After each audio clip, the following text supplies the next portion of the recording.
How to transfer crypto from Kucoin to ByBit. Hello everybody, welcome back to my channel. This is me, ByBit, and today I'll guide you on how you can transfer crypto from Kucoin to ByBit. Well, the process itself is actually pretty simple and pretty easy, so let me guide you through. In order to transfer the crypto from Kucoin to ByBit, simply open up your Kucoin. Then once you open up here, simply log into your wallet as well. And here you should be headed to the home page. Here now you should be able to see the option that says withdraw or send. So in my case here you can see it's not here. You can swipe to the right and then tap on more option. Then here under assets you should be able to find the deposit and withdraw option. Since you want to send, simply tap on withdraw option. Once you tap on withdraw, it will ask you to confirm these 3 steps, that is verify your email, set up a trading password, and verify your phone number or Google 2FA.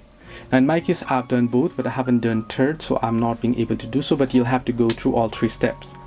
Once you go through these 3 steps, it'll give you an option to enter in select the token first. Then once you select the token, it'll give you the option to enter in the wallet address. So to get the wallet address, you can head over to the ByBit application.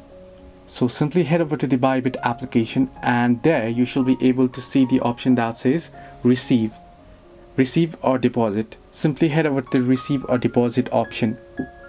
Here, once you head over to the receive or deposit section, now not under buy, so simply head over to the receive section here. I'm not verified, so I'm not getting the particular option right here, but you should be able to get it, and there you should be able to get your wallet address, which you'll have to paste it or scan the QR code on the Kucoin and you'll be able to send it. So this is how you can send crypto from Kucoin to ByBit. Hope this helped you. Do like and subscribe, and do not forget to leave a comment down below if you have any further issues.